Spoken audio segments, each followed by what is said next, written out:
To all who come, welcome. Disney is a time machine that takes us back, connects us together, and shows us that not even wishing upon a star ever gets old. Now come sit with your friends Jonelle, Sean, and Megan as we deep dive into the heart of Disney. Hello, friends. Welcome back to Friends of Disney. Hello, with friends. your favorite friends who talk about Disney. Today we are talking about Mulan. Mushu. Right now we are in the midst of our Disney Princess series. Yes. And we're talking about the animated version right now. Yeah. Yes, normally this would be a live action versus animation, but given how different the live action Mulan is, we are splitting up both movies. So next week we'll talk about the live action Mulan. And if you're in the future, then you get to enjoy both of them whenever you want. Exactly.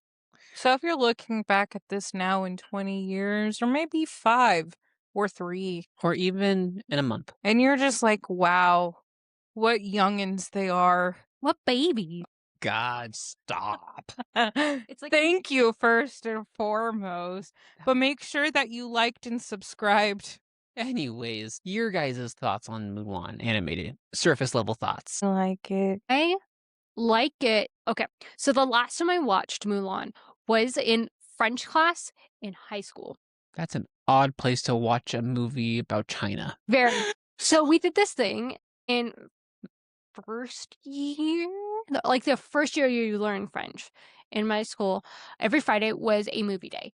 Like, because it is proven through some research that if you watch a movie with subtitles, it helps you learn a language. So if you're watching it in French, you would read the English subtitles, or the reverse, where you're watching English, reading the French subtitles. So we had some movies that you would like watch. And so we originally started with the first Mulan, but then for whatever reason, that one stopped working, so we watched the second one. But I need to start watching German movies with English subtitles. I do that with K-dramas. There's a really good Netflix German movie that I love. Oh my God. And I love listening to the German actors, and I will only watch it with like the English subtitles. But I'm like kind of decent with German, and I'm like, You can like kind of understand what's going on. yeah. That's how I am with French. I'm like, I can like kind of make out what's happening. That's how I feel with Spanish stuff. When I was not pregnant, when I was on my maternity leave after I gave birth, I would put on K-dramas, not with subtitles. Not because I was trying to learn Korean at that point in time, because I just had a baby and I was getting like 2 hours of sleep max, but because I wanted something in the background that wasn't in English, because if it was in English, I would try to listen to it and be like, okay, what's happening? But since it was Korean and I didn't know a lot of Korean back then, it was just like some guy is talking. So since you haven't watched Mulan since high school, presumably freshman year of high school. Sophomore year, but yeah. So it's been over 10 years since you've seen it. The youngins hit one. Tell me like how like your perception has changed, because you used to tell me all the time that like you didn't really care for this movie, especially not Mushu. Okay, so like there's like 3 things I generally remember about like high school Megan watching this movie. One, that I got really sad while watching it. I was the type of person who was toxically positive all the time, was due to trauma reasons I'm not gonna get into, but like, so I tried to avoid all the big sad emotions. Yeah. Number 2, I remember the songs being like really good. That's because I like literally almost like exclusively listened to Disney music and like Owl City, almost exclusively back then, and like video game music only to do like homework too. But like, good job. And then I remember not liking Mushu.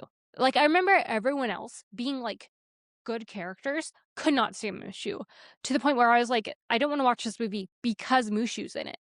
Which is on brand for you. If you remember our Haunted Mansion episode where I you was hated Eddie Eddie Murphy. I do not care for Eddie Murphy. He's not my favorite actor, but I'm going to hand him his flowers. In this movie, he does say a lot of funny things. He has a lot of funny one-liners. Do I care for Mushu as a character?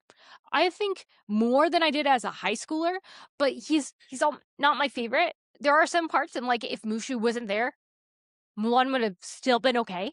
Something I like, I personally disagree on that one, because a lot of stuff wouldn't have happened without Mushu. Like, I'm thinking about like the stuff in like the river lake thing when like he's like talking to Mulan for When she's taking the bath before Yeah. all the naked men show up. yeah, like Look, I liked Mulan growing up because she resembled my inner tomboy. See, this is what I kind of like about this movie because it no matter what appeals to like both like girls and men in a very equal way. Because like for women, like obviously main character is Mulan, amazing character, like in terms of like her development, her strength, her Mhm. ingenuity, creativity, but it's a war. People are fighting with swords and crap. That is everything a guy likes when they're little. Swords, because it has movement. fights, action. And so like that's something I really like about the movie. But like also I really love the inappropriate humor in this movie. Because if you don't know, Disney always hides adult jokes in movies.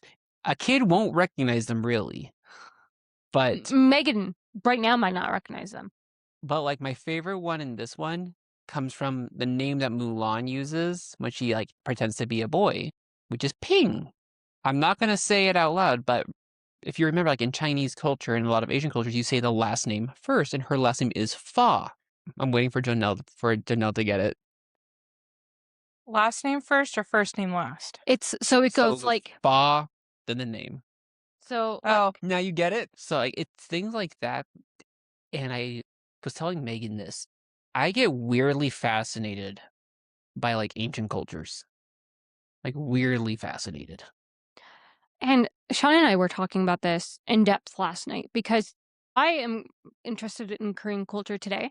And the reason why is I grew up in a place that was very, very white and in a family that didn't have a lot of traditions. Like, and the traditions we did have was like, we eat like cinnamon rolls on Christmas morning, which is like great, fantastic. But like, there are some cultures that have like really in depth traditions, right? In rules of society. In rules of society. Well, my family was just like, we exist. And I think that's like most of America nowadays. Like they're just not a cohesive like culture and set traditions anymore. Can I continue though? Yes. And so I didn't know someone who spoke a different language than me until middle school. And so I just think that like Japanese and Korean are like beautiful to like letter wise. And I think it's so interesting because it's so different from like the alphabet I grew up with. And it sounds completely different. And they have like such a different culture. Do I ever plan on going to Korea? No, that costs a lot of money that I do not have. Do I plan on like talking to someone in Korean? No. I recommend Taiwan. It's pretty cheap. Good to know. Good to In know. Uber, okay. So, sorry, this is very side tangent, but because I look at expenses, in Uber from my company to the airport, which you know that's basically a walk, $20. Basically a 5-mile commute in Taiwan, $8. Jeez. Americans love a markup. Huh. But like, do you have like any thoughts on this? Because I feel like this is similar to like our conversation during the Pocahontas episode. Not really. I really liked this movie because it was the only princess movie at the time that had really showcased what a tomboy would look like as a princess. You're not wrong. And that was something that I was so grateful to see because like yes, I like the girly girl things. We know this, Ted. Hashtag Ice Princess. Yes. Speaking of which, I need to show you my Amazon shopping list. I'm so stoked. Oh no. Anyways, so yes, there is times where I do want to be an absolute girl, but being an absolute girl takes so much energy out of me. Gosh, yeah, because Because if you can't tell my forefront energy, it's basically I'm existing. And there's nothing easier than a man just saying, I'm existing. Let's go do something fun. it takes a lot of effort to be like very feminine because like Yes. even though like putting on a dress in itself is low effort, basically like in my shopping list, I put a dress in there, I put an underskirt, and I have tights that are skin colored so that way you won't see underwear or anything like that. And then I had to get a second piece for just the bra to wear with the dress. Mm-hmm. A lot of pieces. Oh my gosh. Just to wear one outfit, man. And that's not even like when you wear a dress, you have to do your hair. Yeah. It doesn't have to like, I don't have to like curl it or anything, but like it has to look decent because I'm wearing a dress. And then if you want to do the extra step of like wearing makeup, that's Gotta put the shoes. and then you have to wear cute shoes when you're wearing a dress. And like, well, you don't technically have to. I'm looking at you like a Christmas Prince where like the main character wears like Converse or whatever. But like most of the time when you're wearing a dress, the shoes are not super comfortable. They're either high heels or flats, and they don't usually have support. Yeah, guys don't have a lot of the same effort. Granted, if we have to wear a tux or a suit, that takes more effort. But that's like obviously like, much more dressed up compared to jeans and a t-shirt and a hoodie. But like, yeah, I was like, It's even like- guys getting dressed up. I'm sorry, but for a girl to copy that same exact style is so much easier because of the fact that generally most men don't do their makeup. There are men who are now professionally doing their makeup for work, which honestly looks Well- really nice. I agree. Well, and I think like the men's equivalent for makeup has to do with facial grooming. Well, yes, and that's a good portion of most of it. And but like a lot more men are wanting to kind of express more of their eyes and make them Yeah. look bigger. But besides that point, it's really more just about the like girls can grab a tux jacket with a simple blouse and basically khaki bottoms. That's a whole business look in itself, and it's done and it's easy. Yeah. It also looks really hot. Yeah, There's- because it forms, man. Women's clothes are both the best and worst thing ever because no woman's body is the same. None. None of them are. So No. you have to find out what type of frame you are, what type of size you are within that frame, and then you have to find the right company that fits your frame. Because if you don't, you are then stuck purchasing 3 different sizes, hoping you got the right size. Oh my gosh, especially because like every company has a different size. So if you like are like a size like 3 in Aeropostale, and then you go to Old Navy, you're actually size 8, and you're like, bro, what happened? I don't have lots of comments because it's just very different for men. I I'm know. saying it's a good thing for you guys, but like In men, it is so much easier. It's just, this is my waist. These are my shoulders. by comparison, yes. These are how long I am. By comparison, yes. Like let's even like take up like makeup versus facial grooming. Obviously, there's a strong difference. Like it takes a long time for you guys to really do like good, high quality makeup. Like it could take all because you have to spend time on the blending, making sure you're doing like the right colors, all those things. Especially if you want to do like a complex like eyeshadow look.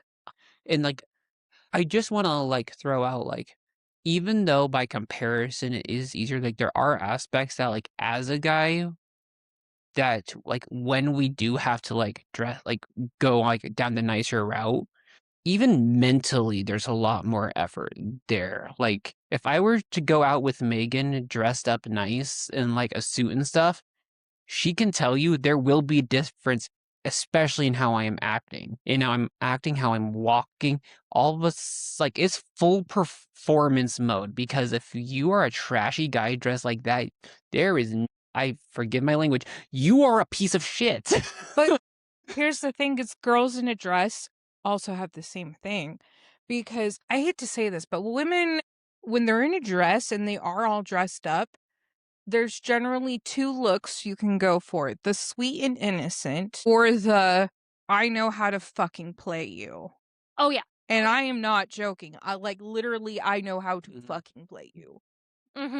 Whether you will be fucking them or you will be playing them. It's kind of like Halloween. No wonder guys like the crazy. They don't know if they're getting a trick or treat. I find it interesting when you bring up Mulan as a tomboy, though, because I feel like the idea of being a tomboy is lost.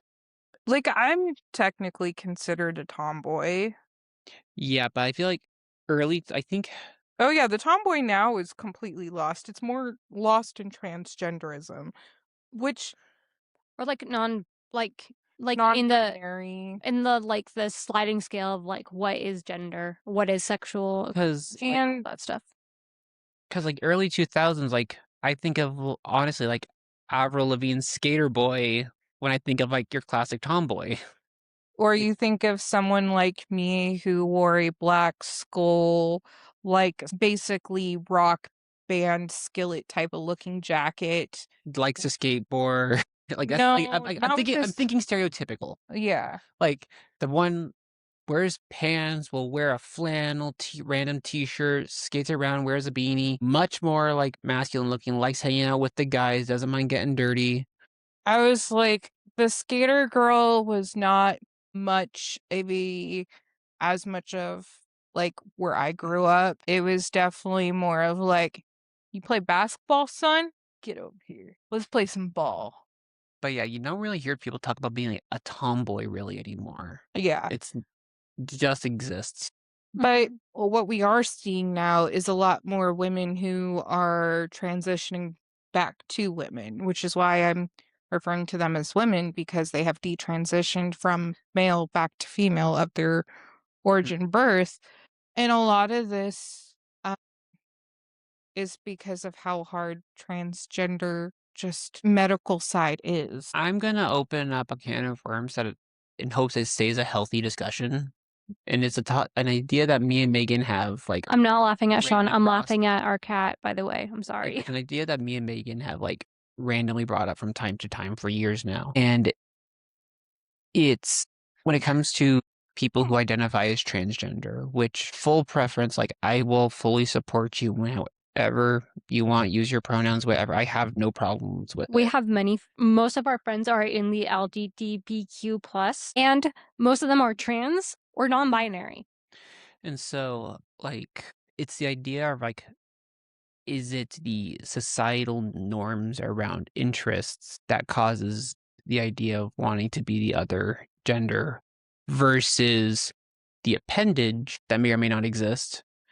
Or like I want to know more about like that side. Like if we didn't have the gender norms that we have, where a guy can do makeup without any judgment, or a girl can be a tomboy and be a skater or whatever without any judgment, what would that like? How would that affect like the trans community? If that you kind of get where I'm trying to get.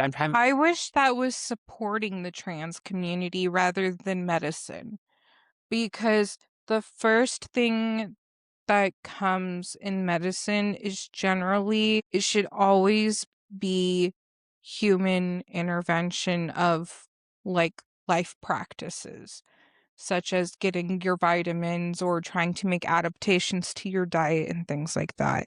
But like what aspect of it are you like, referring to?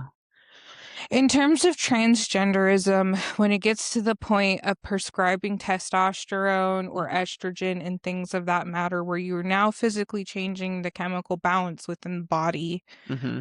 it's often framed, and this is more specifically to parents because we hear about it, but it happens a lot to those who are also seeking for help for questions that they don't understand. They're going to a provider for help and they're saying, hey, I don't feel comfortable in my body and I don't understand that. I just know I don't like my breasts or I don't like my, my penis. Appendage. Yeah, or something like that, And then your doctor, the United States, I don't like our medical system that much. It's not, I mean, I like it, but I don't like it. In terms of capitalism, it's not that great. But in terms of getting the convenience and care that you need and immediate attention, great. There are like bits and pieces. There's like good and then there's bad. Where there's good, there's like really, really good. When there's bad, there's really, really bad. In terms of capitalism, we have such high marketing and cost standards around these medications. And unfortunately, it does get pushed. And this is also like these treatments, more specifically relating to when medication first started coming out towards just trying to treat your hormones, really was going out towards women with endometriosis and PCOS because underlying, we're bleeding a lot and it's an issue. We can't make babies because we're bleeding and we're in pain. And then they saw that, if a body has more testosterone, you'll get more facial hair. But like those things. And I I support the community. I just want to state that like I do support the community. I have non-binary and trans friends as well, besides some of our own. I don't support I support taking care of the young but I believe in teaching the children as themselves, more around like you, the individual. You are your own person. You get to choose who you want, but in the terms of you being a child right now, we're going to define you as you and respect you, but we're not going to make your choices for you. Okay. You see what I'm saying? I see what you're saying. I'm just going to add on top of what you're saying. Yeah. My sister, I don't talk about my sister very often, but she had a friend who was trans and came out at a very young age, like before middle school young. That they were female and wanted to be male. And so their parents were so supportive and were like, okay, let's get you on like hormones to make you feel better. And me and my sister would have these massive fights about it because they were also going through puberty. And so it kind of was like messing with their body. See, and this is why I'm against it kind of during puberty because we're doing a practice that's something that happened centuries ago of essentially castrating men to have higher voices but now we're seeing it with men, women, and its children. And like in general, I just think like if you're going to make those decisions that are so life altering, you need to be at a fully adult mind to make those decisions. I agree with you that like we should not give unless it's like for like another health reason. We should not be giving like cancer. Like I said, like very good health reason. Breast cancer is a good one. Like kids hormones. But at the same time, puberty also needs to be taught better in the United States because if we actually fully taught sexual education too, there would not be as many questions about a woman's change in her body and what's normal and what's not normal. I have a few thoughts, and I don't think they all quite relate. Can I finish my thought real fast? Oh, yeah. My sister and I would used to fight about it because she would be like, I'm losing my friend. And I'm like, okay, but you're like, your friend was so depressed. And look, they are like so happy now. I'm like, and I'm older than my sister, and I'm older than this friend. And I'm like, I understand like where you're coming from, where it's like we didn't know the changes that would have happened because, the whole like they were going through puberty and then they started taking these hormones. But I was like, it's your job as a friend to support your friend. And my sister was like, no, I didn't want them to go through this change. I'm like, well, they were going to hate themselves regardless. And like, aren't you happy that your friend is finding themselves and being more comfortable with themselves? So, okay, my thought is complete. I have a few different thoughts all circling around this topic because I feel like it's an important conversation to have given that Mulan pretends to be a guy in this through a good chunk of the movie. And so I know that like this movie has, I don't want to say is like puts her as like an icon for the trans community. Like there's been a lot around the LGBT community around her being a guy, Shane falling for her when he mostly knew her as a guy. Does that make him gay or bi? Like a whole bunch of different things around the LGBT community with this movie. But I hear like what both of you guys keep saying. When it comes to minors especially, I want to know more as the why and what's going on. Back to like kind of what I said, like we have a lot of gender norms, which in my experience are more harsh towards men. And the reason I say this is because like we said, we had tomboys. It was fine to be a tomboy. And I think we see more But trans women than we do trans men. And maybe that's just my assumption. But like on that, like if you have you see it now, it still goes on now. It's always about men that want to transition to being a woman. Okay. They're called out for wearing makeup. They're called out for wearing more feminine clothing like dresses. If they compete in women's sports, like there's so much anti-men wanting to transition to women. And that's just in my experience. It could be like the other way, or it could be existing for women that want to become men as well. But we still have the underlying that it's okay to be a tomboy. We grew up with that. Like we always hear, like, yeah, you're a tomboy. That's fine. You just like guys, more traditional guy stuff. That's fine. But going back to like trying to frame, like, okay, if they're depressed and they want to say they're trans, it's like, okay, why are you saying you're trans? Is it because of gender norms and societal norms? In which case, that's a separate issue. If it's the actual hating of those gender defining or sex defining body parts, that's another separate issue. Those, I feel like the gender societal norms are often what I hear about.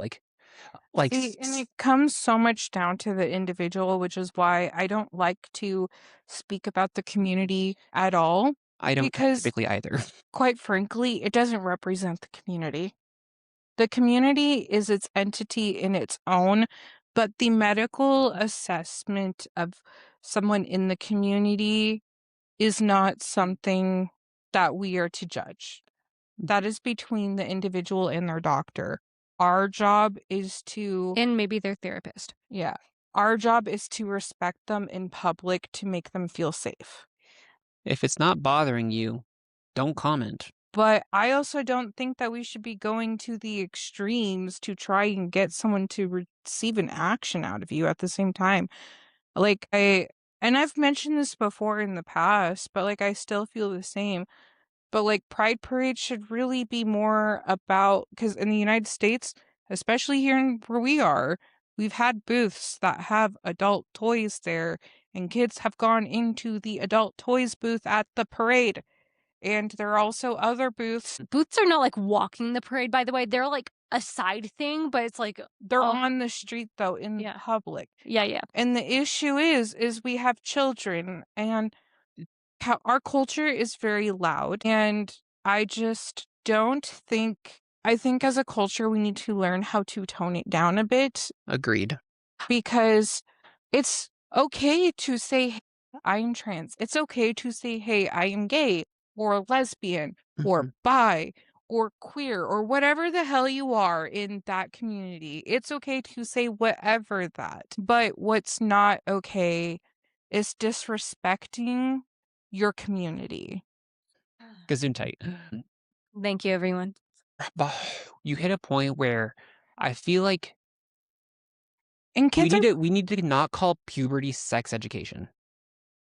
Nasty. Don't you? But like puberty is more than just that word. It's your body's maturing. Like you're no longer in a child's body. You're becoming an adult, a mature, fully developed body. Well, yes. Yes. Which, yes, being able to be our kids is part of being the art. It's a comment on how sex obsessed this entire country is. Yes. Because I agree. I agree with the country being sex obsessed. Pride Parade should be about pride, not celebrating sex. Yes. Puberty should not all be about sex. Yes. We also don't define what sex is in our culture. At least not anymore. It used to be much simpler. Not even then, because like I think back to my abuse and the things that I've gone through and realizing my teachers failed to teach me what is acceptable for someone to touch me and what is acceptable for someone to not touch me. So we don't even define the tea laws of, do you give this person tea when they are saying no to tea? Oh, okay. Yeah, no. You see what I'm saying? Okay, so there's this YouTube video that my brother ironically introduced me to, which is all about consent, which is like used in a tea metaphor before. So like you can make the tea, but doesn't mean that that person needs to like then take the tea. And I recommend looking it up because it is brilliant. Okay, I have a few thoughts. I'm gonna like bring it to what Jonelle was saying about like our teachers did not prepare us well. I remember there was this guy who came in to my sex education class in high school, and he had this like ladder on the board, like staircase. And it was like, what actions lead to what actions? Right? And I was a shy freshman. I did not have my first, like, we all talked about my first kiss, but like, Serial kisser. but like, I didn't have my first boyfriend at that time. I was too anxious. But I remember that there was like these steps on getting from one point to the other. And I remember that like, First base. it was like supposed to be that, but like, I just remember that like, it went from like holding hands. It started like lower, but then it went from holding hands to hugging to kissing. And I was like, I will never hug a guy if that means like in their brain, they're like, I'm going to kiss her. Because I was like, I'm not ready for that. I'm not ready. And so, like, much, much later down the line, I remember my first boyfriend, and I was like, so we've hugged. And he was like, yeah. And I was like, expecting it. And he was like, there's something. And so I tell him this story, and he's like, I mean, if you want to kiss, but I was like, but he was like, were you ready for it? I was like, I thought it was just like an automatic one and done. Like I hug you, then I kiss you, and then Oh my! Like in 3 days, first day you hold hands. Okay, it's done. Next day is step 2, hug. Third day, by the end of the week, I'm a mom. kind of, yeah. Like, and I'm really excited. We have a son who is nowhere near this conversation. But I am actually genuinely excited to have like the birds and the bees talk with our son. And it's not because of like anything like gross or anything like that, but to be like, I'm actually really excited to be like, let me tell you about the crazy things that it means to become an adult. And I'm not just talking about you have to pay taxes now, but like your body's going to do some funky things. And like, they're nothing to be ashamed of. Like, one morning you're going to wake up and your voice is going to be deeper, and that's okay. You're going to be hairy like a gorilla. And you're going to be hairy like a gorilla. And like, well, let's talk growing pains now, because I plan on having like a little basket in his bathroom with like a heating pad, with some like ibuprofen, with some like ice packs For our son? for our son. Because he like, growing pains happen to Okay, everyone for growing pains. of any like- gender. I had like spaced out, and I'm like, he's not gonna have a period. Look, he's like having a man PMSing time, okay? It happens. But like, and to be like, hey, by the way, if any of your female friends come over, there are pads and tampons ready for them. They don't even have to ask, it's there. And to be like, I know you're going to have the sex one day, and so we have things prepared for you because we don't want you to be dumb and get someone pregnant when you're 13. For the record, this is not having that level of conversation and putting that idea in their heads at like 10 to 13 years old. Yeah, no, oh my gosh, I am a child. I'm prefacing this. I'm a child. Like my job is to like have these conversations with like 5-year-olds and like to break things down into not specifically sex ed, but like I know how to break things down to like what is appropriate stuff. Yeah, but like I'm genuinely excited because he's gonna have so much more knowledge and like know so much more than we did. He's going to feel so embarrassed. I mean, he is, but like also like if my parents or your parents or his parents were as open as like I plan on being, I feel like it would be embarrassing at first, but then like going to like the actual class would be less Intimidating. Yeah. Well, and I think again, like the approach it's all about the approach. Because I know we all perceive it as embarrassing. And there's different parts that are more embarrassing than others. Like different parts of like what the conversation is. Yeah. And this is all I'm going to say before we circle back to Mulan. But like, again, it's not all about the making of babies. Like your body is simply transitioning from being a child's body to an adult body. That means more hair, growth spurts. Your They'll- voice is going to drop or not drop, Like depending that's on all who you about are. becoming an adult. the making babies part is one. I don't want to say small part because it is like big. I mean, deal, yeah. but like it's one part of a much larger set of development that gets glossed over. It's not about your body's gonna be changing. Oh my gosh, you know what it is? You know how there's like cheesecake platters that like there's all different like slices of all different flavors? It's just one flavor of like puberty. It's one slice of the whole pie. Well, yeah, and I was just gonna put it as like in terms of my school definitely did not prepare me for what consent actually was. Like they told me everything about sex, which was annoying because I already knew everything about sex. I did not. And so they just reinstilled the same thing of essentially the Absolutely. man, like you do abstinence and the man is allowed to do whatever he wants. Okay. Okay. I have Anyways, one more story. I want to circle us back to Mulan because we've been talking about this for a while. One story. I mean, Never mind. I'll tell you later. But like, again, back to Mulan. I feel like you can't talk about Mulan without talking about the gender norms. yeah. Well, and like that's the thing. Like we have, but there's also other parts that we can talk about too. Like The amazing storytelling that you love to talk about because you love storytelling. I do love storytelling. I was going to say, let's talk about Grandma? The funny grandma? No. Which part are you talking about? There's lots of parts. Popping out of the snow like daisies? that was funny. Dishonor on your cow? Dishonor you, dishonor on your cow is my favorite line in the entire movie. I only just now got that when he says dishonor your cow is because he called Mulan's horse a cow. So he was talking about dishonor on the horse, not just randomly say you own this cow, dishonor on him. Something I realized about like the horses in this movie is that Mulan's horse is very sleek, very like grand. Shifu, his horse looks dumb. Like as in like he only has half a brain. And then if you look at the Han's horses, sorry, I keep thinking MLM Huns. So She did a video about like, let's get down to business to defeat the Huns. And she was like in front of her camera and I was like laughing about it. I was like, I told you this joke yesterday too. I don't remember this. Anyway, so like I remember, what was I saying? Oh yeah, the horses for the Huns are much like sturdier. They're like thicker and like more stout. And they look like they mean business. And I just thought it was really interesting. When you bring up the Huns reminded me of like a different political conversation. Like this movie reminds me of. The doll is the most heartbreaking thing about this movie. Yeah. But there was this comment that Sean Yu made where he was basically like, you building that Great Wall was a challenge. To me. It was an invitation for me to come and show you my power. I really think about like, when you think about like politically how much like countries will invest into military and how that message definitely can come across. Like you don't like you want to invest in your military to protect you. I'm sorry, I'm thinking about an Gabriel Iglesias episode. And it was about it was about having a big bat.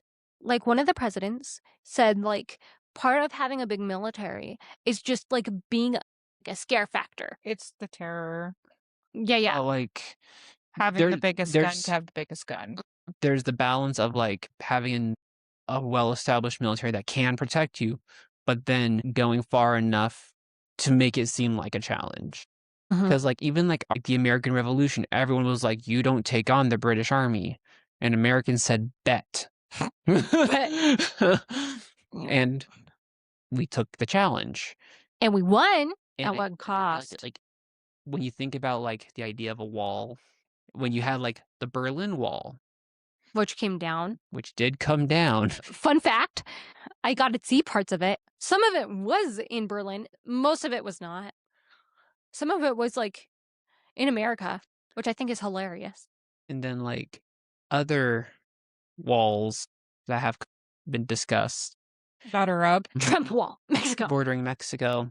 And I'm like, the idea... We do have an immigration problem though. I mean, I don't want to dive down that road, but... No, too fresh. And not for this podcast. Yeah, immigration is a whole nother topic. But like, just a general idea, you know? Like, him saying like Sean, you just saying like you built it and it was a challenge and you invited me here, like it's a weird perspective to really think on when you think about like politics in general. You know, you say that, and Jonel's gonna get me. It's such a guy thing. And before you're like, hey, rude. Challenge accepted. No, not the Bernie thing, but like, you know, when like it's like a common girl experience when you're like out at the club or like you're out just with your friends and a guy comes up to you and you're like, no, I don't want it. And they start pursuing you even harder, even though you said no. Yes, I know exactly. They 'cause like I've dealt with challenge. this multiple times. Yeah. So I'm like, Jonah will get me because it's specifically a guy going after a girl. If a guy said a girl to a girl, no, most women would respect that. But there is that subsection of guys who are like, if it's a no, pursue harder. And that's just what I imagine that guy doing. And I'm- these men often get rejected so frequently that they just don't know how to handle rejection because they have such a negative mindset that it ends up leading to abuse because they have continued to justify it in their mind that women are saying no to them for whatever reason, but just that women are denying them and they deserve to be with a woman because just because. because. And this is how It's like that one saying of like, if you don't succeed, try again or try harder. And it just goes too far. Oh my Yeah. gosh. But yeah, no. That's what I thought of Mhm. when you're like, I totally breezed over my mind because I'm like, oh yeah. It was just such a weird comment to hear in a Disney movie. Like Disney has these like this movie especially had like a lot of like Chinese proverbs and one-liners that just make you think. And like part of that's because like Chinese culture is very, from my understanding of it as a white person who does not live anywhere near China, they just have a lot, like the way that they speak is very different. It's very poetic. It's very poetic. And I learned from someone who took Mandarin classes that you can say, like in English, if I say pizza at any sort of level, it might mean something different. Like if I go pizza, it just means I'm Yeah, excited, 'cause- but it still means pizza. But in Mandarin, if you say a word and you say it in a different like tone, it could mean something Yeah. completely different. The two main languages in China are Cantonese and Mandarin, and they're literally just based off of tones, like talking flat, talking then going up, talking then going down, up and down. Like it's all about how the tone sounds. So you can go Mao or go Mao or Mao, and it's all different because it's all just based on the tones, which makes me think of that Sam and Cat meme where she's like, where Sam is like, "How do you get the money?" And Cat's like, "The tones on the ATM machine." But no, I really like. Again, like I said, I have this weird fascination with like ancient Chinese culture. Anything with like the zodiac animals, I love for some reason. Seeing like Fazao, Zhu or Zhao, Mulan's dad, like seeing him shift from being like a respectable like family man, but then like out in society is like not afraid to look at his daughter and say like you dishonor me, and like seeing that pure devotion of like him, like even though he has a wound, it's like without question, it's like yes, I am serving my country. I'm probably gonna die, but I also didn't like this movie when I was younger because I didn't like my dad. And so when Mulan's like, I will sacrifice my life to go to war, I was like, "Oh, I would never." And for the record, I still wouldn't do that for my dad. in that whole scene about like when she gets like the armored and like this makes that decision to take his place, I love that scene so much. I almost cried during that scene when we watched it yesterday because now that we have a son, I get to see it from like the dad's perspective. And like, I am not a soldier. Fun fact. I have never been in the military nor anything. Yes, hi, the baby. I cry too much and I'm too emotionally soft to go into the military. But would I go into the military to protect my baby? Yes. And if he took my spot, I would be distraught. And I'm going to cry just thinking about it. Hold on. But like, became a whole lot more impactful, and I start to understand Mulan through the father, and especially when he's like comforting her in the beginning of the movie, where she failed to become a bride, which is huge in like that culture. And he talks about like the flower that's not blooming, and like the flower that blooms in adversity is often the prettiest and most beautiful. I don't know. And he comes back. And she comes back and she presents him the sword and the medal, and he throws it onto the ground. These two things that like most dads would have like accepted, and then like begrudgingly accepted Mulan, and he just saw her. like the fact he completely threw them to the side.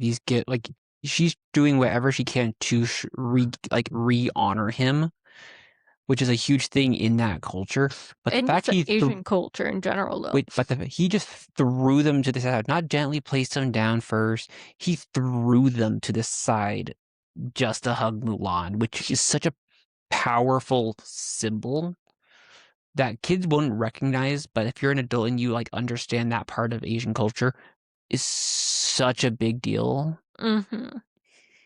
And like I was saying, like that whole scene of her like deciding, they did an amazing job cinematically driving that, like the reflection in the sword, the music that built the tension, the continuous flashing scene. It wasn't one continuous scene. It was a bunch of mixed match of scenes. It was done so well. My favorite is when she's reflected in, like, there's, like, the Chinese writing, and, like, that's when, yeah. Are you talking about at the altar, like Yeah. where the ancestors and stuff are? Mm. The ancestors were funny. I really liked the ancestors bit. That was really funny. I don't care. They might lose the farm. I don't care. The other thing that I just want to say is a major crime is we don't see more of little brother. And Sean was laughing at this because in college, you might know this. So my mom has a job where she has to print a ton of stuff all the effing time. And so like at the university we went to, you had to pay for every paper you printed. And so my mom gave me a printer by the company called Brother, and I called him Little Brother because I name everything. So my roommates knew that like they could come to me and they could print using Little Brother. And I often joked that I had the best little brother on campus because it was the printer. And I did not charge people to print. Why? Because like my mom would get giant boxes of printer paper and of like toner and all that stuff. So I'm like, yeah, you can come use it whenever you want. And so one of my roommates had a 20-page paper front and back that she had to print. And I was like, please use the Little Brother. And she's like, are you sure? Because it would take half of my semester budget to print it. Well, and it's like super funny because like Mulan's dog is named, like she calls him Little Brother. And so this whole time I'm like, hey, she wants your printer. Yeah. And we got like a sewing machine from the brother, and I call her Little Sister. It's true. I'm like, oh, I'm gonna use Little Sister today. It's funny, okay? We're funny. You looked really tired, ready to go to bed. Yeah. Well. Okay. One last question to close us off. This is my last question. Do you think that the lucky cricket was actually lucky? Yes. I think he was lucky. He just didn't know that he was lucky. I think he was slick. I think no. I think if you're searching for something, you'll probably find it. So if you think that the cricket's good luck, you will look for that and have your biases confirmed. And if you think he's unlucky, you will look for examples and have your biases confirmed. I think he's lucky by the fact that he somehow managed to survive that entire trip. You know what? Fair enough. Bye, friends. Bye. See you next week. Bye. See you next week for the live action Mulan.